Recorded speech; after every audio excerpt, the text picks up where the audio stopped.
अगर आपने इस मूवी के फर्स्ट पार्ट की एक्सप्लेनेशन नहीं देखी तो ऊपर बटन पर क्लिक करके फर्स्ट पार्ट की एक्सप्लेनेशन देख लें। यहाँ डिस्क्रिप्शन में दिए गए लिंक पर क्लिक कर फर्स्ट पार्ट देख लें। तो इस मूवी के स्टार्टिंग में पास्ट का सीन दिखाया जाता है जहाँ हमें साइंटिस्ट और उसकी वाइफ दिखाई जाती है और उनकी बेटी काफ़ी छोटी होती है। साइंटिस्ट की वाइफ और साइंटिस्ट को एक मिशन पे जाना होता है। उनका मिशन किसी मिसाइल को किसी सिटी पे गिरने से रोकना था, लेकिन ये मिसाइल काफ़ी बड़ा था और साइंटिस्ट की वाइफ अपना साइज छोटा करके उस मिसाइल के अंदर चली जाती है, जिसके कारण वो गायब हो जाती है। अब वो गायब क्यों हो जाती है जानने के लिए आपको पार्ट 1 देखना पड़ेगा। और फिर हमें प्रेजेंट दिखाया जाता है जहाँ ये पूरी कहानी साइंटिस्ट अपनी बेटी को सुना रहा होता है और वो उसे कहता है तुम उदास मत हो, तुम्हारी मॉम बहुत जल्द वापस आएगी। वो उसे स्कॉट का एग्जाम्पल देते हैं और बताते हैं कि स्कॉट भी तो वहाँ चला गया था, पर किसी तरह उस कैप्सूल की मदद से वो दोबारा से इस दुनिया में आ गया। इसका मतलब तुम्हारी मॉम भी वहाँ से दोबारा आ सकती है। फिर वो अपनी बेटी को बताता है कि 30 साल हो गए पर शायद तुम्हारी मॉम को ये समझ नहीं आ रहा कि उस कैप्सूल को कैसे यूज़ लिया जाए। और फिर वो अपनी बेटी को बताता है कि मैं एक ऐसी मशीन बना रहा हूँ जिससे बिना साइज़ छोटा करे उस दुनिया में जाया जा सकता है। अगर मैं इसमें कामयाब रहा तो हम तुम्हारी मॉम को इस दुनिया में दोबारा लेकर आएंगे। अब सीन चेंज होता है और हमें स्कॉट दिखाया जाता है जो अपनी बेटी के साथ खेल रहा होता है। तभी अचानक से उसका पाँव घर से बाहर आ जाता है और तभी उसके पाँव पर लगे ट्रैकिंग सिस्टम से इस बात की खबर पुलिस को हो जाती है। तो FBI वाले चेक करने के लिए उसके घर आते हैं। असल में पुलिस ने स्कॉट के बाहर जाने में रेस्ट्रिक्शन लगा दिया था क्योंकि उसके अंदर एंटमैन वाले स्किल्स होते हैं और ये स्किल्स आम जनता के लिए डिसएडवांटेज भी साबित हो सकते हैं, इसलिए उनका घर से बाहर जाना रेस्ट्रिक्ट था। FBI ने स्कॉट को 3 साल की हाउस जेल में रखा था और अब सिर्फ 3 दिन बाकी थे। स्कॉट की बेटी उस एजेंट से पूछती है कि इसका मतलब मेरे फादर 3 दिन बाद फ्री हो जाएंगे। तो एजेंट कहता है हाँ क्यों नहीं। फिर इतने में स्कॉट की एक्स वाइफ और उसका हस्बैंड वहाँ आ जाते हैं। फिर वो कहते हैं कि हम घूमने जा रहे हैं, इसलिए हमें अपनी बेटी के साथ घूमने जाना है। अब स्कॉट को ये 3 दिन अकेले ही गुजारने थे, इसलिए वो खुद को ही एंटरटेन करता है। वो डांस करता है, सिंगिंग करता है और ना जाने क्या क्या करके वो मस्ती करने लगता है।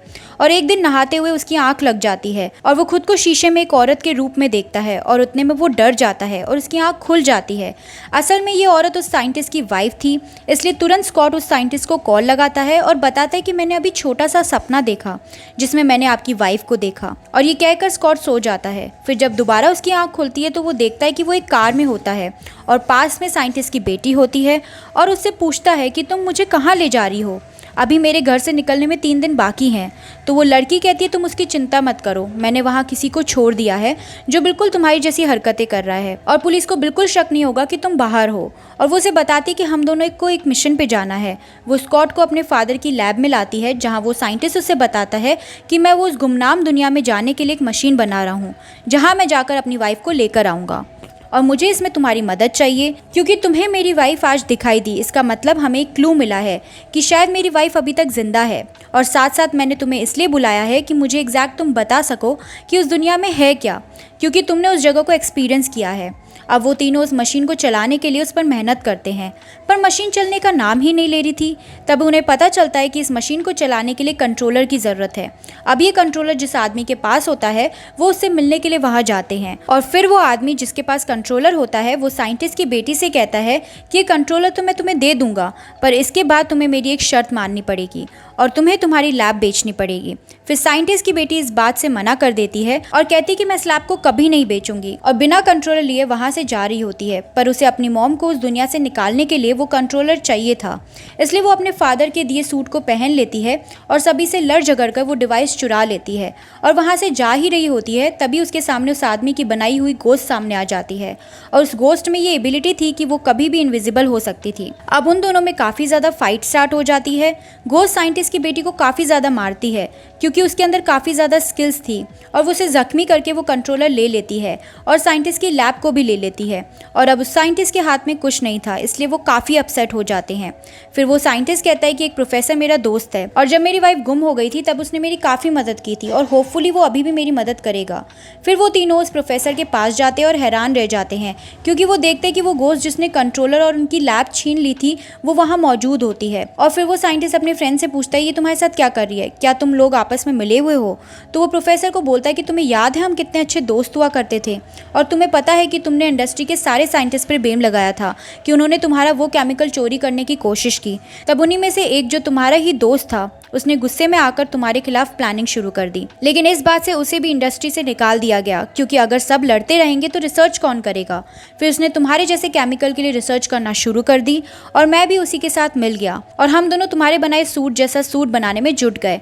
पर वो सूट बनाते हुए एक बहुत बड़ा ब्लास्ट हुआ, जिससे लैब में मौजूद सभी लोग मर गए सिवाय एक छोटी बच्ची के, जिसका नाम मैंने घोस्ट रखा और मैंने उसे अपनी बेटी के जैसे पाला। तुम लोगों को ये लग रहा होगा कि असल में ये घोस्ट है, पर नहीं, इसे एक डिजीज है जिससे इसको पेन होता है। और तुम इसके बारे में गलत मत सोचना। इसने तुम्हारी लैब इसलिए चुराई क्योंकि ये खुद को ठीक करना चाहती थी, पर जब इंडस्ट्री वालों ने इसकी ये एबिलिटी देखी कि ये इनविजिबल हो सकती है, तो इंडस्ट्री वालों ने इसको इस एबिलिटी को सही से यूज करना सिखाया और इसे अपने साथ शामिल कर इसे एक एडवांस सूट भी दिया, जिससे ये और ज़्यादा पावरफुल हो गई और इसने काफ़ी सारी किलिंग भी स्टार्ट कर दी और हमारी लैब भी डिस्ट्रॉय हो चुकी थी। इसलिए मैं इसको यहाँ लेकर आया और हम एक साथ काम करते हैं। फिर ये तीनों वहाँ से लैब लेकर भाग जाते हैं और किसी दूर फॉरेस्ट में जाकर अपनी लैब को बड़ा कर देते हैं और दोबारा से उस मशीन को स्टार्ट कर देते हैं।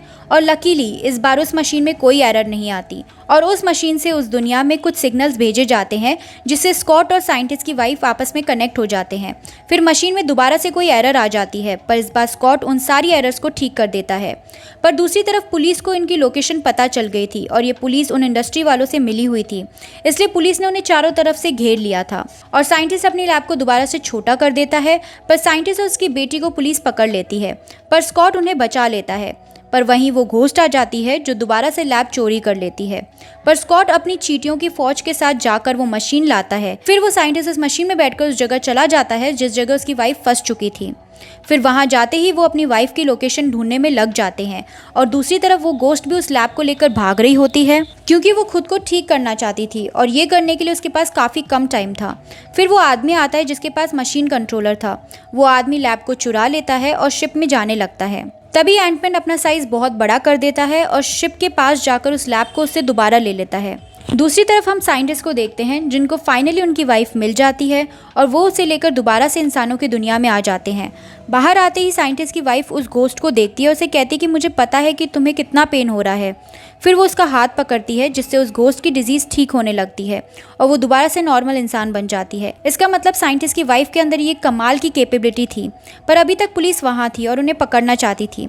तभी स्कॉट को एक आइडिया आता है और वो अपना साइज़ मैक्सिमम कर देता है और एक बिल्डिंग के सामने जाकर खड़ा हो जाता है, जिससे पुलिस को लगता है कि वो उन लोगों को अपने पीछे छुपा रहा है। पर स्कॉट उस सूट में से निकलकर साइंटिस्ट और उसकी वाइफ और उसकी बेटी के साथ वहाँ से भाग जाता है। वो अपने घर आ जाता है और अब FBI वाले उसके घर आ जाते हैं और अब 3 दिन भी पूरे हो चुके थे, इसलिए वो आज़ाद हो चुका था और साइंटिस्ट और उसकी बीवी भी काफ़ी खुश थे और साइंटिस्ट की बेटी स्कॉट के साथ रहने लग जाती है और वो स्कॉट की बेटी को भी एक्सेप्ट कर लेती है और ये मूवी यहीं एंड हो जाती है।